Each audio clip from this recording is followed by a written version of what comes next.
You're a spiritual being in physical form, a dichotomy of light and dark, where energy equals mass on a journey designed to fulfill our personal legend and purpose, to use humanity throughout, to amplify and transcend, tame the ego, raise the humanity. That's a signpost up ahead. Your next stop, the High Vibe Zone.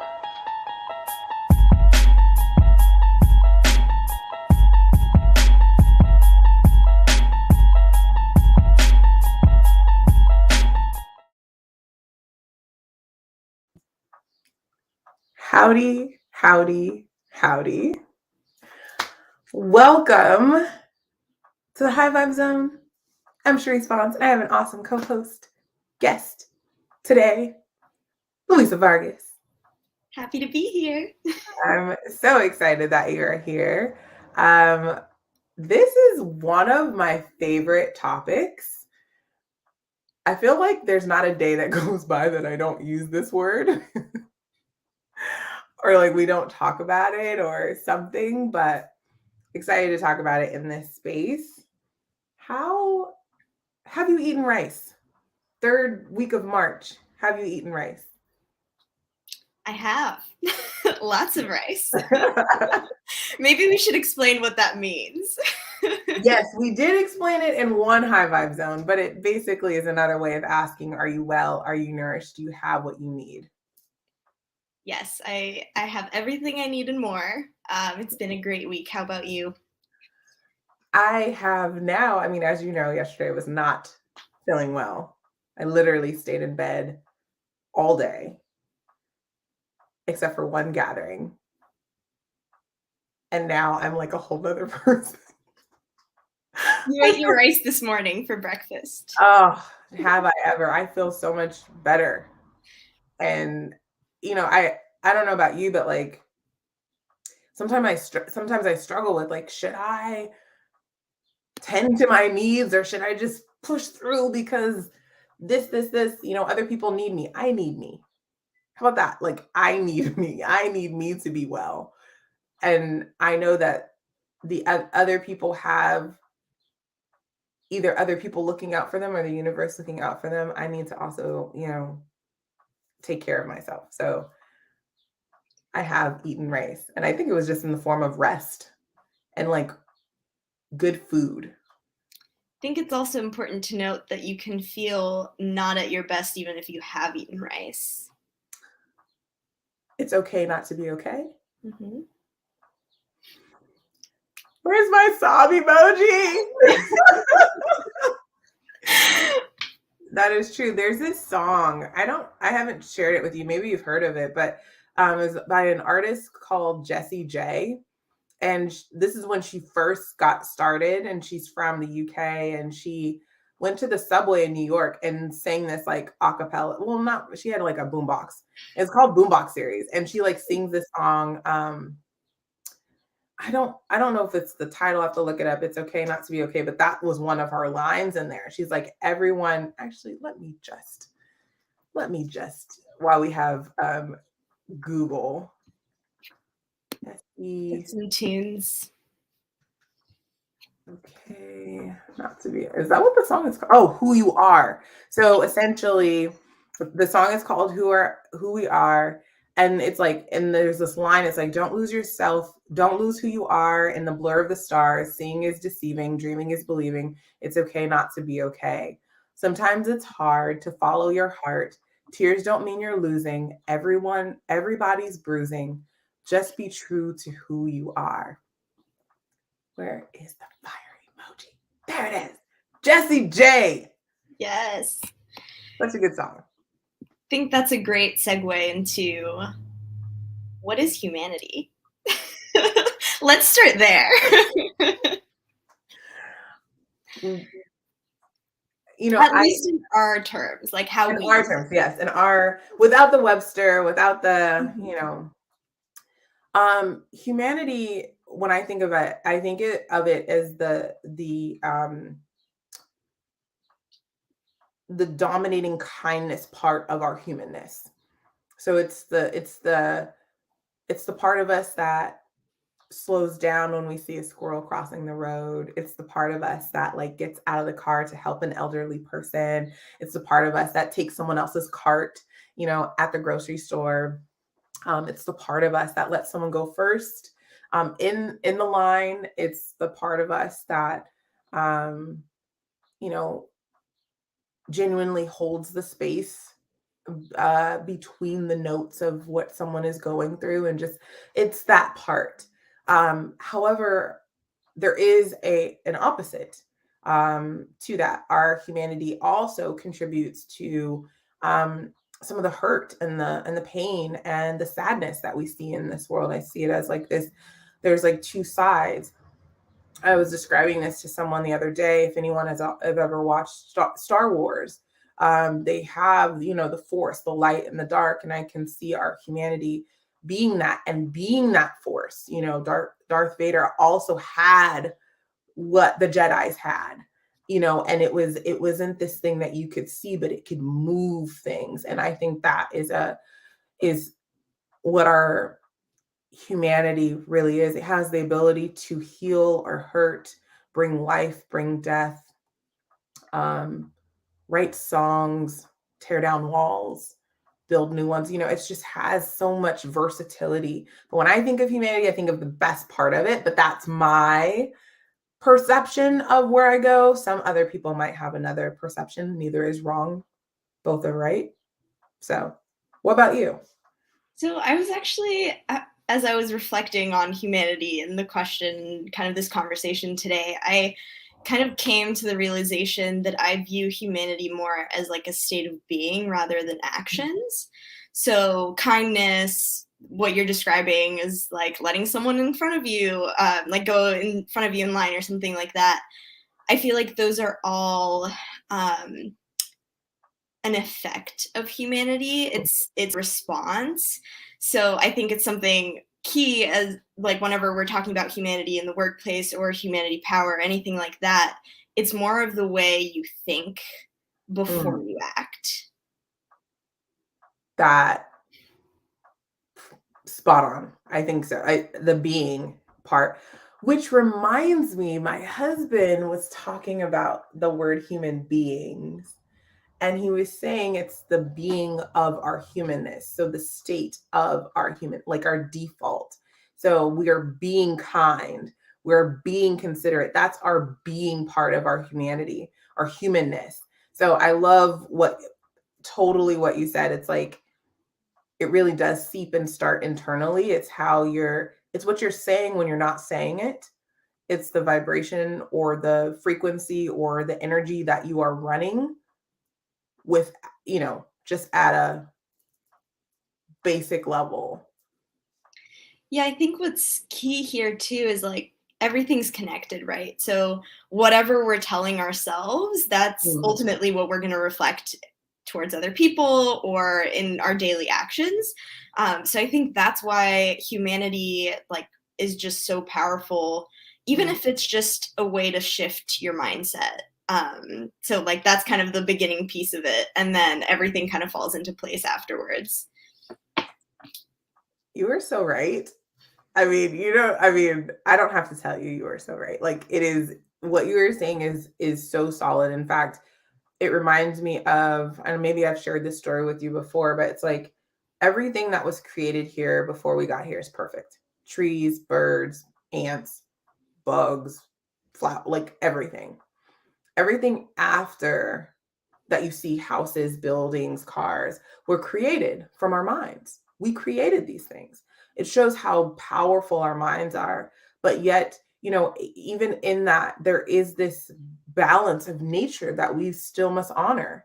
And so we do have to curate our thoughts. And what are we saying to ourselves when no one is around? Because that's going to also reflect out into the things that come out in the world. I was warming up something this morning and I just got like this download of um out of the abundance of the heart we speak. I believe that's a Bible verse somewhere, but like out of the abundance of the heart. So whatever's in that heart, which is why we talk about racism as a heart problem.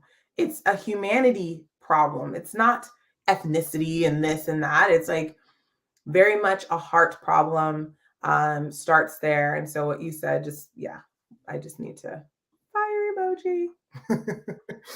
I would love to touch on the duality piece of it, because I feel like oftentimes kind of the resistance that I get, like even for myself, is kind of this false positivity and like around humanity, and if that really is helpful at the end of the day. So I would love for you to explain a little bit more on kind of the two sides of humanity, and how they're both, I mean, they're both part of like the world, and kind of how we can pass that other side, I guess.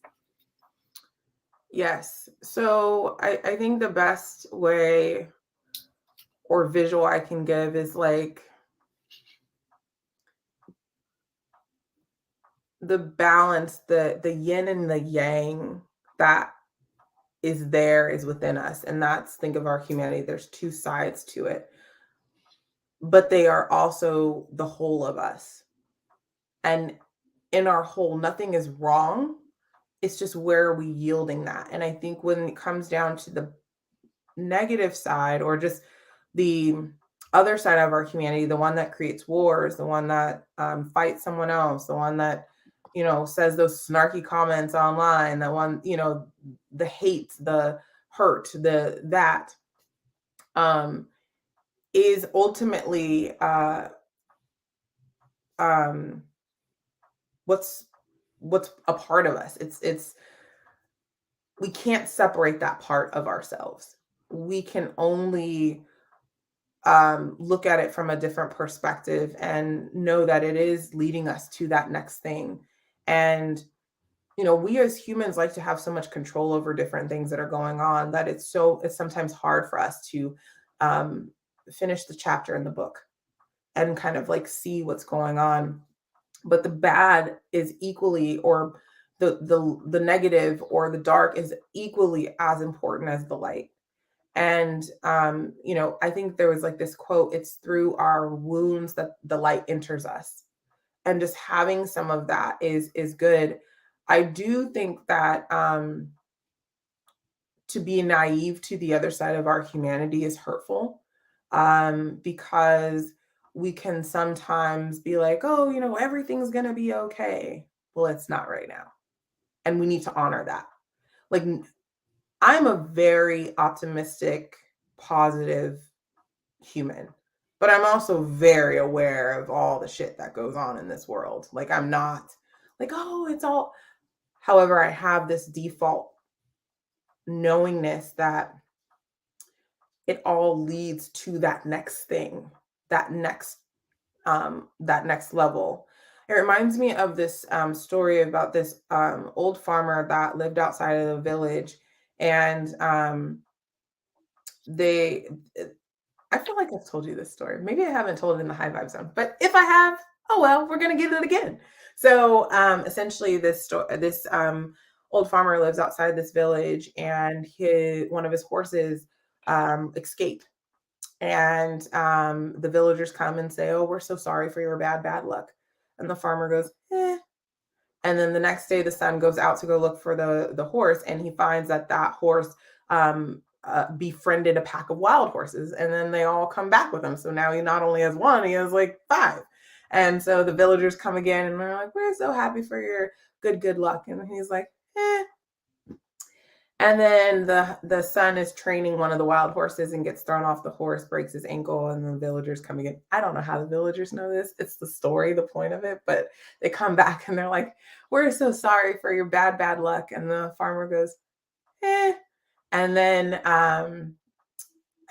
a war breaks out, and the soldiers go through the village and then come to the old farmer and take all the able-bodied men, but his son is not able to fight because he has a broken ankle. And so the story kind of ends there. And the thing is, you in the moment, it's really hard for us to decide, to see what is actually good and what actually is not. Um, and we can only connect the dots looking backwards. And so I think it's important to be realistic that both love and hate exist in the same body. Um, the we I think it was Maya Angelou that said, um, we all have the capacity to murder. We all do. Like we all have that capacity. And we're all in the same, we all have that capacity to bring, bring in life, whether it's metaphorically or physically in different ways. So there's just so much that we must honor. And I think being aware of where we are, if we're like, I'm full of hate right now, be full of hate. Like that's where you are right now. But the fact that, you know, I've seen people heal from that. And their journey is, and their story is so powerful that they lead others that are experiencing hate out into another dimension. So is hate actually bad? Is it like, are we not supposed to have those elements within ourselves? So I think, I don't know if that answers your question, but I that's where I went with it. Yeah, I love that example of the story you gave, because it's all about perspective, and I think a lot of times we just don't realize, like, we don't have all of the facts, we don't know what's gonna happen next, so it's really hard to decipher, like, what is good and what is bad, so I really love that. I also love that you touched on fully, like, embracing that, like, if you have hate or, like, fear or any of those what are perceived as negative emotions, but, like, not staying there. I think that's another key part of humanity is, like, the flow, the ebb and flow of emotions or of feelings or states of being. I think that's just life, and I think that's a key component of humanity too, is acknowledging that it's not always gonna be the same, whether that's a good feeling or a bad feeling. Yeah. Yeah. And can you love and honor yourself no matter where you are? Um, I know we talked about this too, but kind of the barriers of humanity, because I don't think that it's necessarily the bad side of humanity or the negative side of humanity that's the barrier, but you've mentioned ego and judgment as being the barriers of humanity. So I'd love to touch on that, because I kind of see it as, again, like a reflection of something, not that ego and judgment are like a form of humanity. So could you just expand a little bit on why that seems to be like a barrier to humanity in your eyes? Yes. So in the reflection of like ego is primarily concerned with self, and which is not a bad thing. Ego has its purpose. Like I've shared this before. If you're making spaghetti for the first time and let's say you just make it horribly, ego comes and says, it's okay, you can try it again. It's really helped that to your self-esteem booster. Where we see ego coming in is, I need to prove that you're right and I'm wrong. I need to change how you think. I need to do these things. I. And that can be really dangerous, because we have no way of understanding or knowing someone else's journey. I reflect on this as a parent. Um, each one of my little humans have their own journey, and it's egotistical of me to say, I see this for you. You need to do these things. It's like suppressing their own desires and where they're headed and what's for them based off of what I'm thinking. And we have a generation that is coming out of some of that, but grew up in a lot of that. And they're like, I did exactly what my parents wanted me to do, and I'm miserable, and it was really just ego really playing into the more isolated hand in terms of it's me, what I want versus me and trying to boost where I currently am. Where I find humanity being this barrier, I think the poem that I wrote could probably do it a little bit more justice. What do I mean, I don't know if the high vibe zone is ready for this, but I think I could It's just already. okay. So I wrote a poem, and I think this answers your question really well, Louisa. So I'm gonna go ahead and do a bit of a spoken word poem thingy, I guess, and just kind of explain a little bit more to like where ego puts a barrier in our at least our higher vibration of humanity, the higher self. So the ego has killed more of our humanity than any human has. It is responsible for our divisiveness, wars, famine, and all the isms. Ego was designed to be a small boost to our self confidence. Instead, it has fallen far from its intention and sits with fear, doubt, shame, guilt, greed, jealousy, empathy, anxiety. It tag teams. When the ego is not able to say it's all about me, it brings in whatever unresolved fear. When fear is not able to get the job done, ego tags in doubt, making us question our gut, our intuition, our inner being. When doubt doesn't work, ego brings in shame. Shame causes us to hide our light, dim, shy away from our greatness. When shame doesn't get the job done, ego asks guilt to bring up all the mistakes and the things that we fell short and tells us how unworthy we are of forgiveness.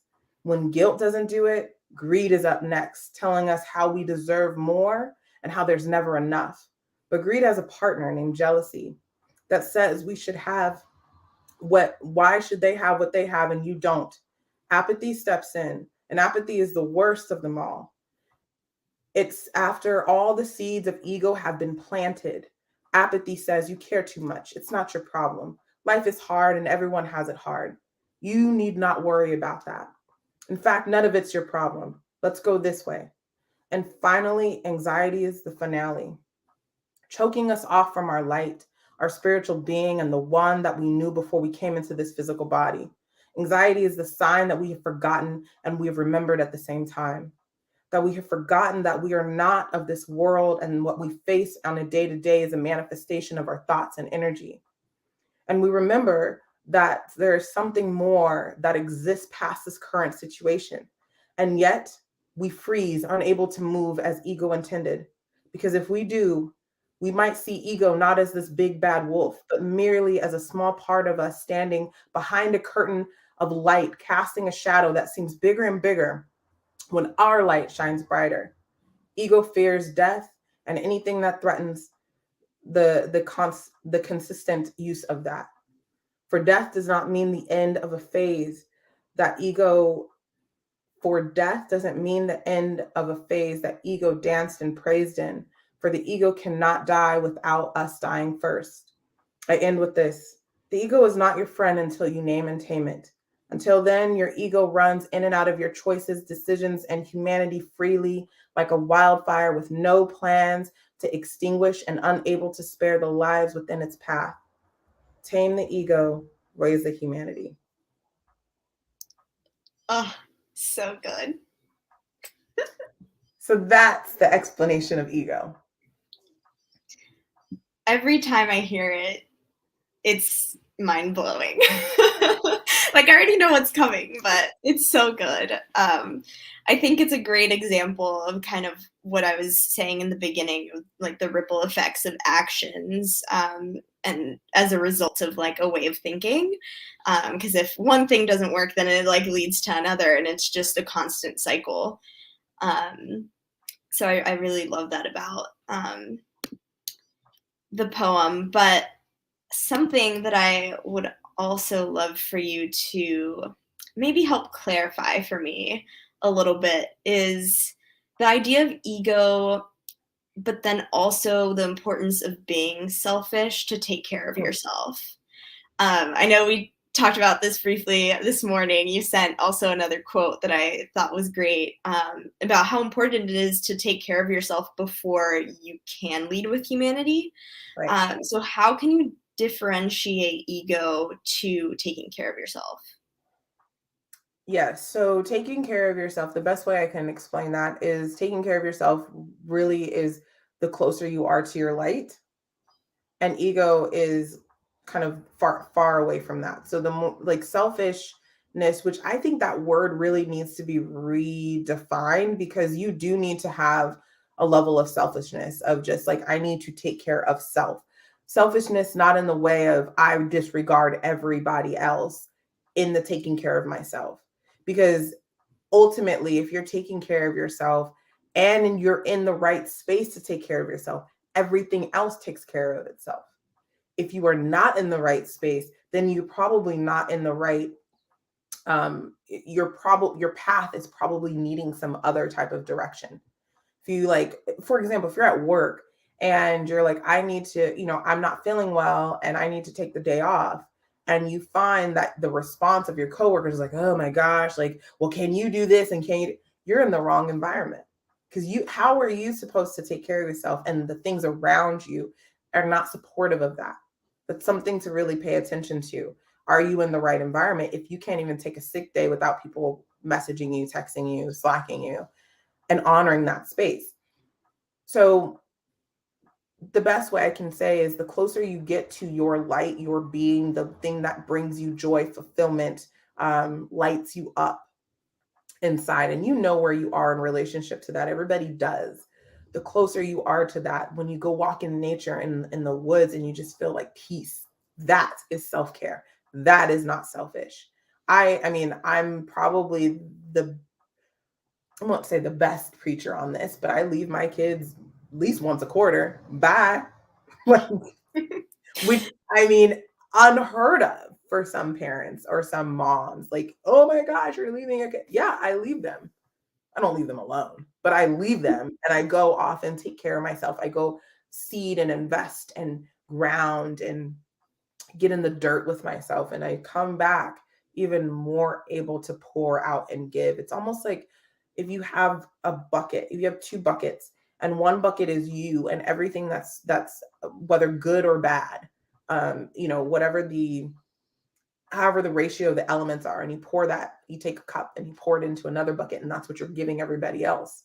It's like that's essentially how it works. You're taking from one bucket yourself, whatever you have inside, and you're giving that to other people. And so if you want the world to be okay or change, I mean, it's been said multiple times, you must start with yourself. You must start with yourself. There's no other way for it to happen. You can't wait on somebody else to change. That's ego coming in. That's you'd probably be waiting all day.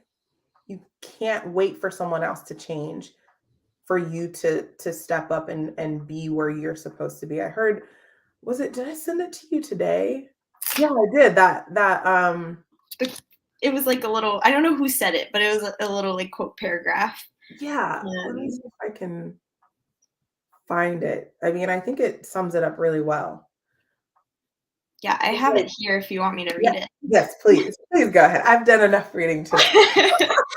So it says, stop by joining the chain of pain. You cannot help them as you suffer. You can only help them in your thriving. You cannot help them in your confusion. You can only help them in your clarity. You cannot help them in your poverty. You can only help them in your abundance. You can only help the others when you are tuned in, tapped in, and turned on. Did you write that?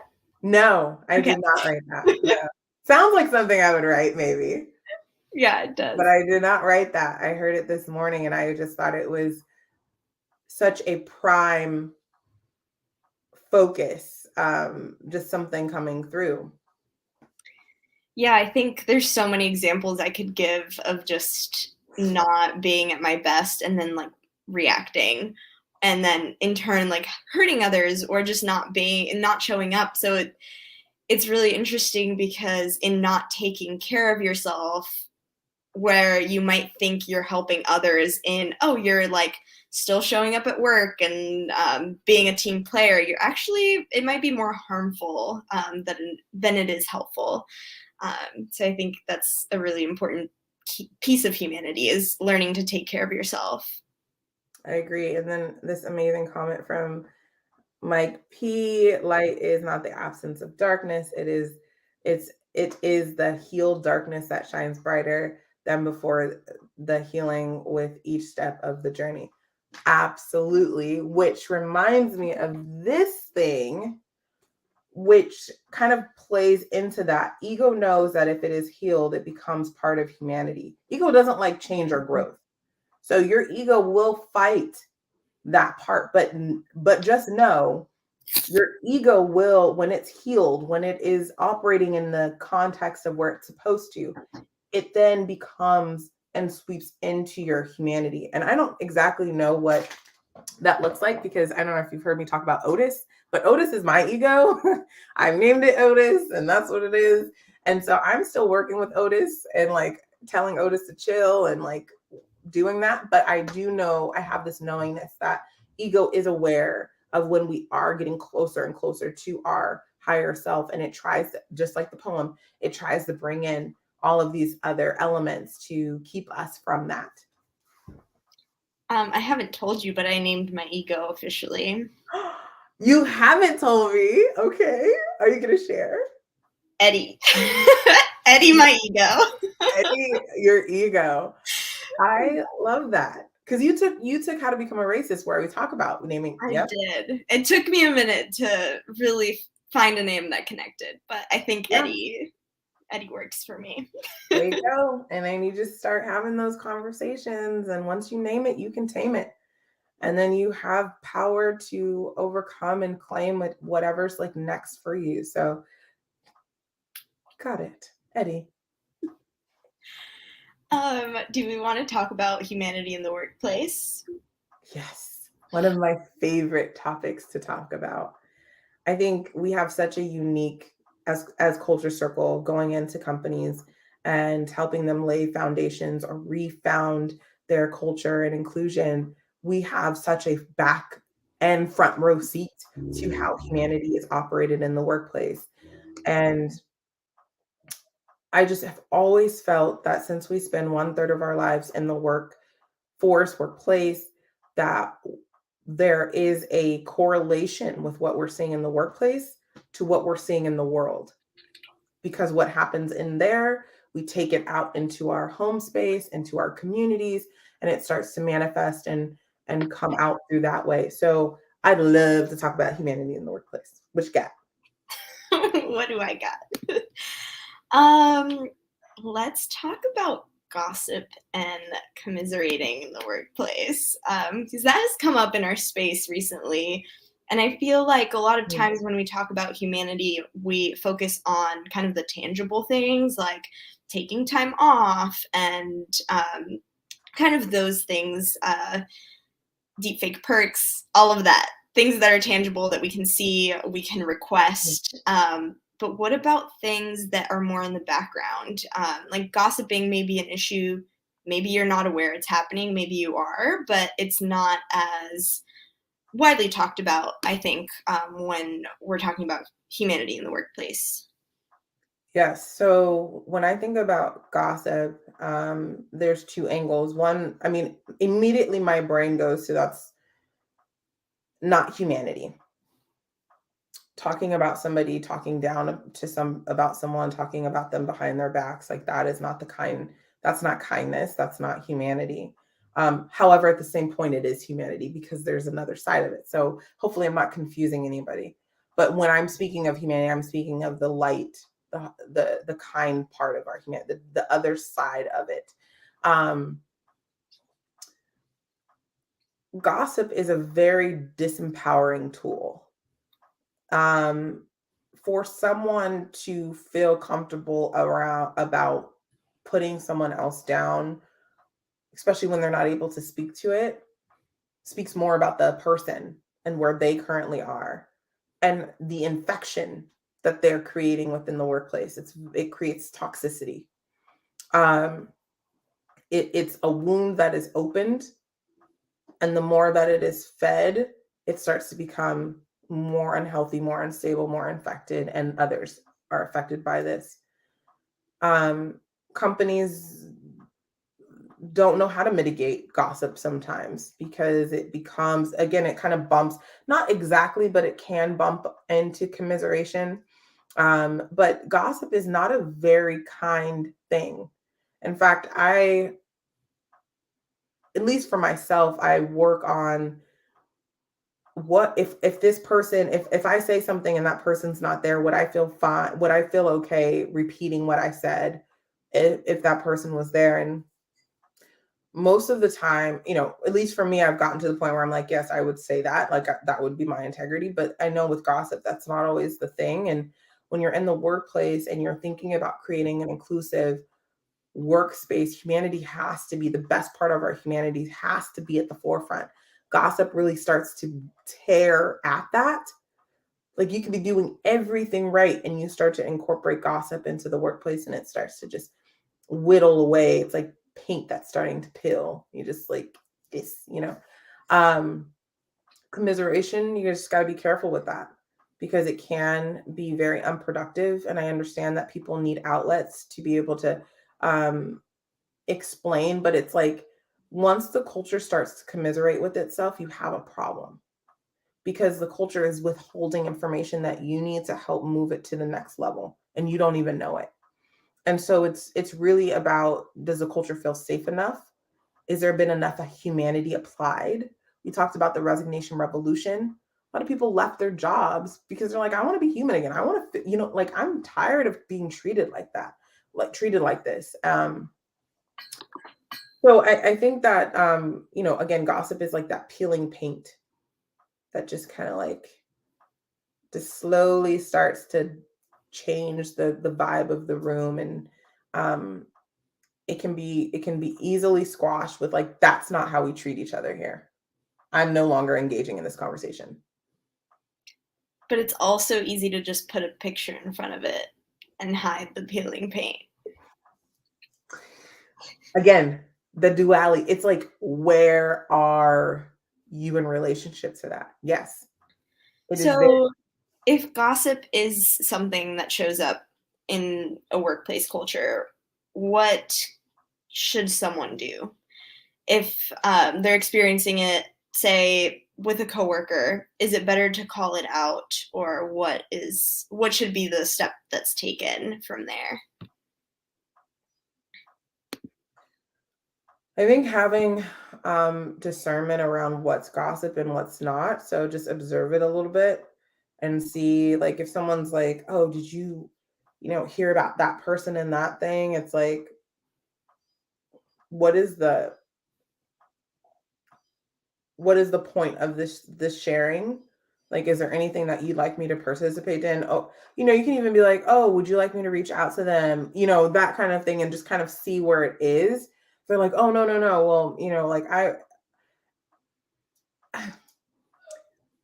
the more assertive you can be with gossip, the better. Knowing that, I will say that not everybody might be there, but being able to recognize when gossip is there and not participate in it is one thing. I think the best way to address gossip is give it some time and then address it if you feel comfortable, and just say, hey, when you shared that, I didn't feel like it was really, I mean, if you use these words, like it was really you know this person didn't get a chance to reply to that, and I just felt like, them being left out of the conversation wasn't actually fair. And I'm not saying that it was gossip. I kind of, I just want to make sure that I'm not involved in those kind of conversations moving forward. And it can be scary for some people, especially if your boss is gossiping around people. But again, to the beginning point of what I shared earlier, you'll know where you are in relationship to where you're supposed to be. If they're like, nope, we're going to continue to do, oh, well, this is probably not the best place for me, because I can't sit here in my integrity and listen to you talk about people and believe that if they're gossiping about someone else, they will be gossiping about you. And so that's also something else. It just keeps going in that way. I think that's so helpful. And I think that goes beyond just the workplace. I think something we can do in our personal relationships as well. So thank you for sharing that. Do you have any other tips for building more humanity? Or I don't even know how to say it, because the humanity already exists in the workplace. It's how do we like foster it or embrace Mhm. the humanity more in the workplace? I would say, like, if you're looking to incorporate more of the positive side of our humanity, so that kindness and love and compassion and patience, I would practice that in your personal life. Um, I one thing that I do is I rarely, I won't say never, but it's like in the 90% rare, go somewhere when I'm in a hurry. I'm a slow walker anyway, and I kind of just like to take things a little bit easier, but it's really helped me with my patience. I practice my patience and kindness on the road. I mean, when there's all types of things that are out of my control, if someone cuts me off or if somebody's like, driving a certain way and it doesn't feel right, I practice like, where am I in this moment? And like, what can I observe? So really being able to practice that outside of the workplace. And then you were given many opportunities in the workplace to practice kindness and the best part of your humanity when responding to an email. I think LinkedIn can practice it on LinkedIn. Some of these comments that I see on LinkedIn, I'm like, and you're trying to be a part of the solution. It's like we don't realize that some of the things that we say are just contributing to that same stream of what the problem is. So I think just being mindful of not reacting and responding. Again, the ego really does do this reactive nature. Our humanity, the best part of it, does respond. It takes time. Um, and it does use one of our most precious resources, time. But I guarantee you, the more that you practice it, the easier it starts to flow. And then when things do happen, you know how you want to, how, what you are responding from what you say is true for you. You want to help make the world a better place, then you can respond from that space versus what you're seeing out there in the world. So I think humanity in the workplace must be a dual dance. And I think for like I would say Culture Circle has humanity in the workplace. And I think what makes that unique is just how we talk and see each other and spend time. Um, there's very little rigidity. And I think the energy of the environment is just kind of it's not like sandals and sand, but it's very much like everything is always working out and we don't need to be in control. We know what that feels like. That stresses our bodies out. And then we take care of ourselves. We do things that fulfill us, that give us rice. And it just allows us to be able to hold patient space for each other and not jump to conclusions or I need this right now or this better be done or I even like to use due date versus deadline. Like I mean just all the way from the words that we use in the workplace. And if all else fails, if folks in the workplace are not resignating or still trying to figure out how to bring more humanity in the workplace, think about, is this a place that I would want my loved ones to be at, knowing this is, how they're being treated, whether it's good or bad. And for leaders, here's like, I mean, I think this would be a good LinkedIn poll thingy, maybe another high vibe zone. Based off the level of humanity that's being displayed within your organization, would you feel comfortable turning over everything but the company's name to your employees to make decisions for 72 hours? They can change everything except for the company's name. And this all depends on the level of humanity that you have in there. I bet you most of the answers would be no. That would be fascinating. Thank That you. would be fascinating. I mean, at least from where I stand, I would 100% turn the company over to everyone in the tribe. Oh my gosh. Thank you. Everything, everything except the name, but everything else, have at it. But I think the real test is, would the employees change anything? Because as you're saying that, I'm thinking, what would I change in Culture Circle? And I wouldn't change anything. It would just be business as usual for 72 hours or however long. So That's huge. I appreciate that. do we have a high vibe zone on language? I don't know if you've done one. The importance of language. We have, but more in like we did the say the N word. I'll say it with you with Andrea and Matt Kazam, which was fire. And we did touch around language, like minorities and things like that. But we haven't in more of the like business side talk about language, um and like, sort of the implications behind certain words in the workplace. I think it could be good. There are some that bother. I remember I had a manager that would be like, "So what are we going to do about this?" And knowing he meant me, and I'm like, "Just say So me. what are you gonna do about it? No we and us in this. You ain't gonna do nothing.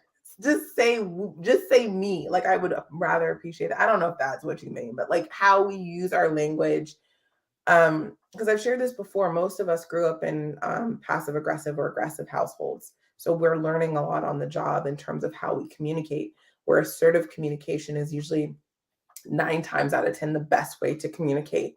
And there are ways to diversify assertive communication based off of different people's neurodiversities and things like that. It's like a formula you can just kind of follow. For the longest time, I would write out literally what I was going to say in this formula and then say it. Am I too loud, Bubba's? Okay, sorry. I would say it in, like, sometimes literally read it so I could say it in a way that wasn't passive aggressive or aggressive. Yeah, I think maybe we should do another high vibe zone just on language in general, both like in business terms, because I know in Culture Circle, for example, like we use the term like dirty words for certain things that just maybe aren't as high vibe as we would like them to be.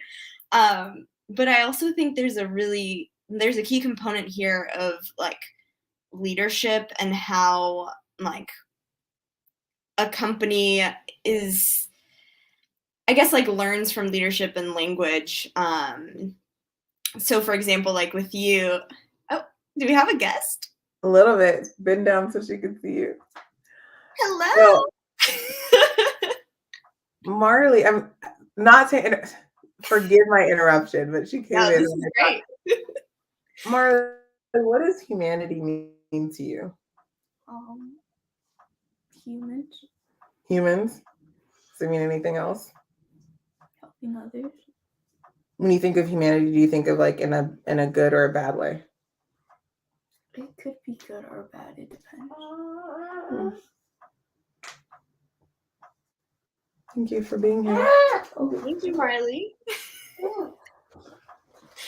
Just nailed it in we've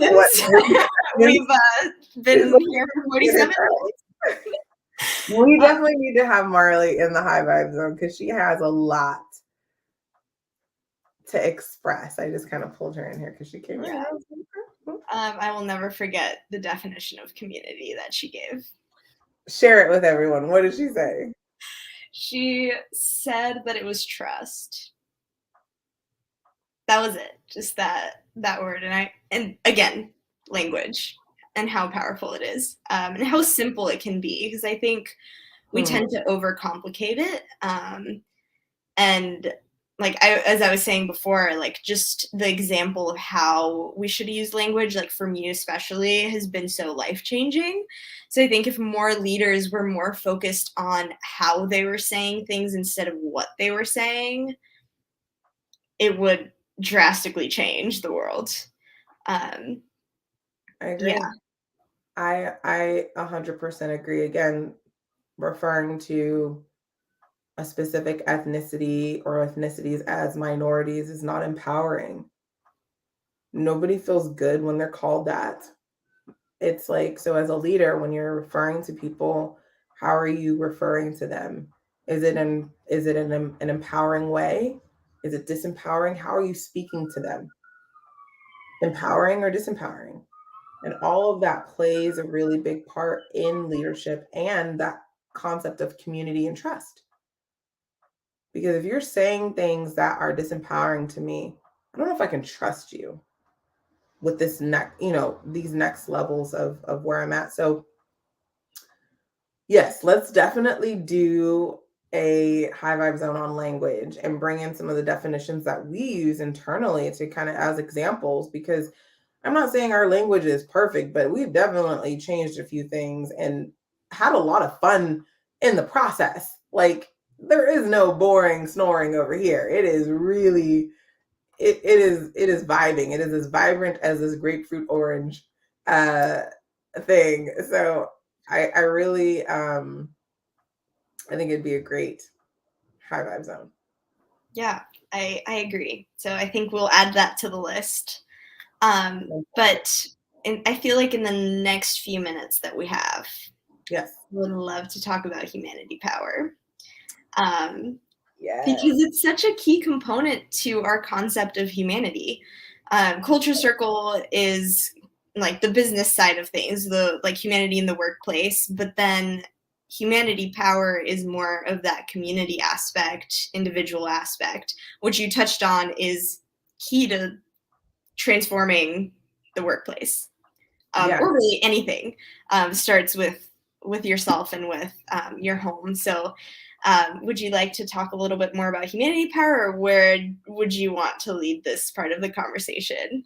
I would love to. I'm going to mute really quick because I need to grab the book, our giveaway. Hold on one second.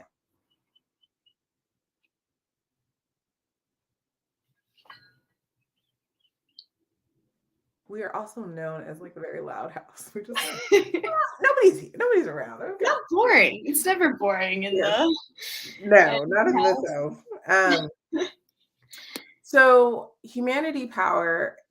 Oh my gosh, Louisa, I did not tell you this, but and so much. I wish we had like a high LinkedIn live backstage because we some of the stuff that we talk about backstage is really awesome. But I met with Marley's teacher the other day, and he's been teaching, I don't know, 20 something plus years. And he had said that he goes to humanitypower.org and he's learned a lot of stuff from the material that's on there. He's like, I've learned about the isms. I use it in class. I do that. So Humanity Power is a nonprofit that is focused on raising the humanity inside community in individuals and inside communities. So think about your immediate community, your neighborhood, things like that, and just as an individual where you can go and learn different things. Oh, you got your even one day I don't wear my human, but it's still, hey, it's all good. I wear it like literally almost every day. So I'm glad that you have one on. Nothing today. Yes.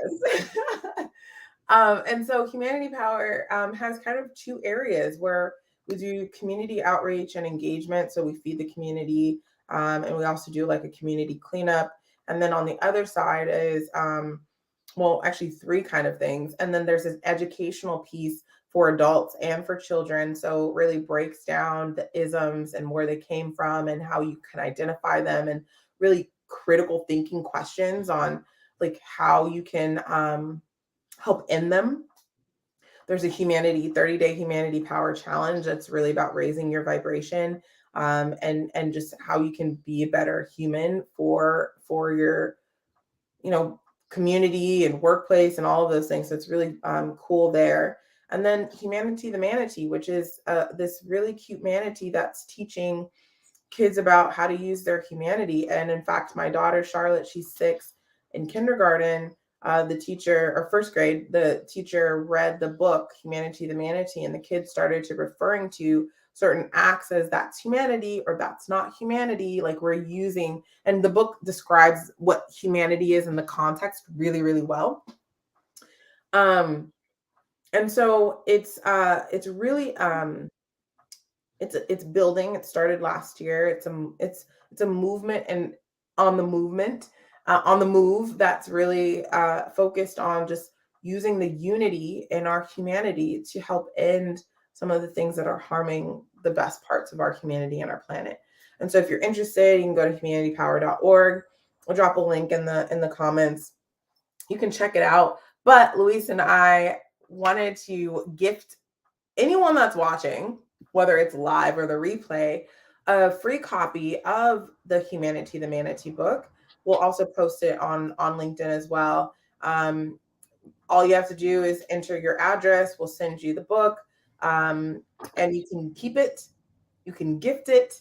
It's a really unique story, and the second book is coming out soon. And it really does lay the foundation for what is our humanity and how do we use it and what does that look like. It's great for kids, and I also think children's books are great for adults. So it's a great place to start.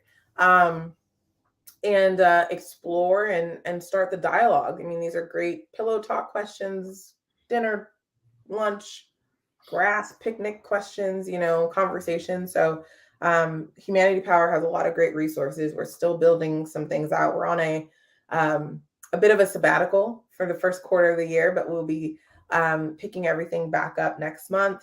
And we just needed some time to rest. And now we're ready to go with this next level. But yeah, that's kind of what I'll say about Humanity Power. Anything you'd like to add, Louisa? I think you covered it.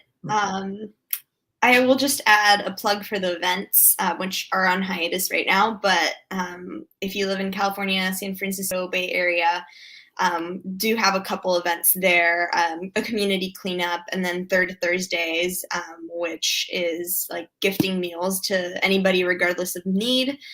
So those are really cool, huge impact on the community, and I think are just such a great example of building community and trust. So important to humanity. So excited for next month to see what's to come. But yeah, definitely check out the website if you haven't already. And great book. So yeah, for adults, kids, any age, it's so cute. Highly recommend. Nice. Yes. Well, on that note, I think we covered the core topics of what we wanted to talk about. I think that as we continue to plant the seeds around humanity, coming back to this, or just having this as a starter, or just a place where people can reflect on. I think this conversation was great.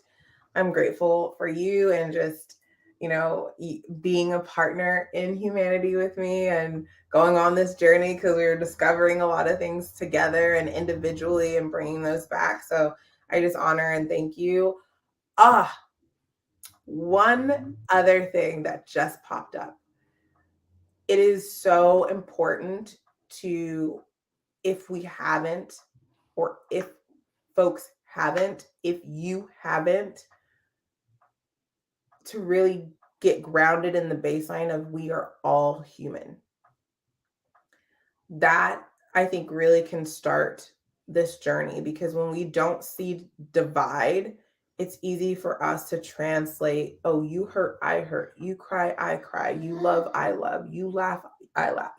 Like there's these things that are just so universal to our humanness.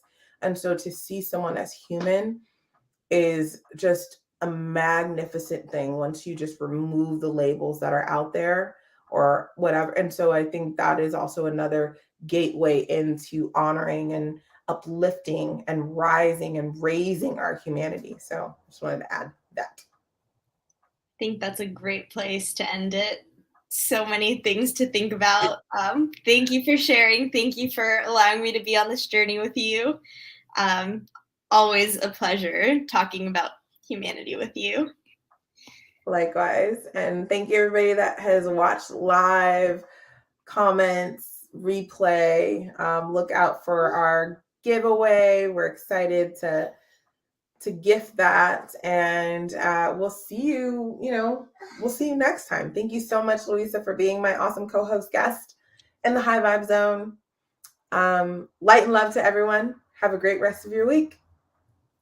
Bye. Bye.